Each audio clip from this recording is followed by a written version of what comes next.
How to fix Windows security not opening.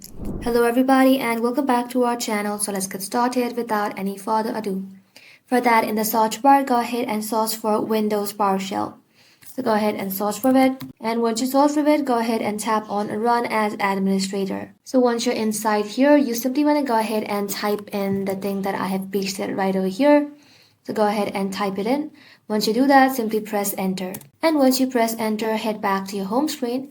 And in the search bar, go ahead and search for Windows Security. Once you search for it, simply tap on App Settings. And inside App Settings, scroll below. And then under Reset, you'll then be able to find two options, Repair and Reset.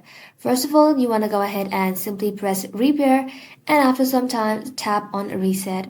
Once it is done, head back to your home screen and then that should fix your issue. If not, in the search bar, go ahead and search for CMD, which is command prompt.